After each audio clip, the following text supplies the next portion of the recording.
So with the recent release of the backwards compatibility for Red Dead Redemption on Xbox One, I obviously, as a huge fan of the series and the Rockstar games in general, decided to go and revisit the game. Of course, it's a fantastic game. If you haven't played it, you really shouldn't, especially now that it's backwards compatible with Xbox One. Take that opportunity to play it for the first time or revisit. And if you have it on PlayStation, just play the game in general. Just really go out and do it. But the game's on Xbox One now, and there was a patch with the game as well, which does increase the frame rate. Well, not increase, but makes it more stable, 30 frames a second. Before it would go kind of like 30, and then in some cutscenes when it got close up to characters, it would go like 20 frames. It was all over the place at times. Now it's almost constantly 30 frames a second, and going back and looking at this game, and really, it's been a few years since I've played it. Since before Grand Theft Auto 5 came out is the last time I played it, I believe. So that's almost, 3 years ago. It's still a phenomenal game. It's a technically accomplished game for sure. I still don't understand how Rockstar squeezes out so much power out of those older consoles. Yes, it's on Xbox One now, but the graphics are the same. They just kind of made a more stable frame rate now with this new update for the backwards compatibility. But this is one of the most beautiful games, honestly, ever created. Not really mainly visually, because it does look visually gorgeous, and it came out in 2010.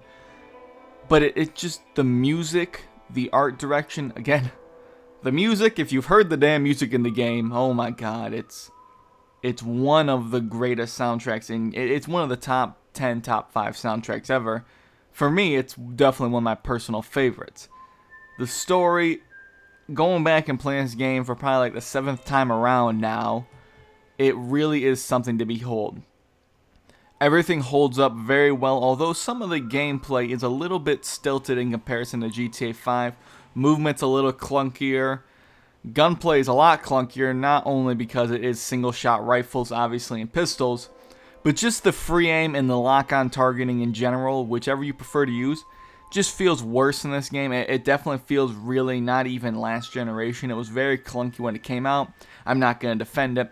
I have to play a game with a lock-on, but I play GTA 5 with free aim, but I can't do free aim in Red Dead. It's absurdly difficult to aim in that game. But this is the best way to play the game I see right now. But right now, when we get to multiplayer, there's a lot of trouble going into lobbies, whether that is that the sales did increase about 6,000%, whatever the hell that means from whatever the base sales were before. The sales increased about 6,000%, so I'm guessing the servers are probably being hit pretty hard right now. Or its transition to Xbox One has kind of messed with the servers, because right now, I'm having a lot of problems getting into public games, and when I do, I can't even see any NPCs, animals, or any players, and same thing goes with my friends. We can see each other on the radar, but not in the main game. Private match is the way to go if you want to fix this. Just go to private match, invite your friends, and you can play that way together. Aside from that, again, solid frame rate, same 720p resolution, which, again, keeps the game... It holds the game up, that 720p resolution. It really does. It's not 1080, obviously, but there were a lot of games that decided not to do 720p last generation, and this was one of the games that did. And being open world and having all these nice effects and an incredible lighting engine, it still looks good for today. It holds up really well. It really does, and I think that resolution helps. There's not a whole lot of pop-in comparatively to other open world games. It holds up very nice in that regard.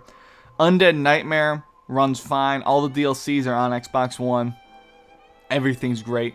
Undead Nightmare does have a couple frame rate hitches because of all the zombies you're gonna have on screen, but it's nothing that's that bad. It's still better than what the original Red Dead was at, even without the DLC. So all in all, it's a really good. It is the best backwards compatible game out there right now, and not only that, it's the best game that got re-released. It is also, I shouldn't say re-released, but put into backwards compatibility. It's also the best running in terms of performance and how it's increased, because they put out the update specifically to increase the performance on Xbox One, and it's great to see a developer do that. And I think a lot more developers, for more of the popular games that are still being played, obviously, because not everyone can take the time out of their day to do this stuff, should go out and increase the performance of games like this. And that'll give people even more of a reason to go revisit. It's nice to play with an Xbox One controller. It's just a really good game to revisit. It really is. It's a treat. It's one of the greatest games ever made. and I was glad to get back into it. It really was. It brought a lot of memories back with that game. But that's my video for today, guys. I know I don't usually do too much gameplay stuff, but I want to talk about this game because it's something that really is near and dear to my heart. I painted a quarter-mile long fence to earn money for this game when I was in like 8th grade or something like that. That was a pain in the ass, but you know, it was worth it, that's for sure. So hopefully you guys enjoy this video. Thanks for watching. Stay tuned to the channel. I know I've been infrequent, but you know, on the main channel, if you've been paying attention to my main channel, you know I got a ton of shit to do on there. It's hard to manage both sometimes, but I'm still trying to keep you guys updated. I was having PC troubles too, but it's all fixed. Share your thoughts on Red Dead Redemption in general. Are you going to revisit the game? Have you revisited the game? If you haven't played it, go out there and buy it, even if it's on PlayStation 3 or 360. Just go do it. You will not be disappointed. But thanks for watching, guys, and I'll catch you later.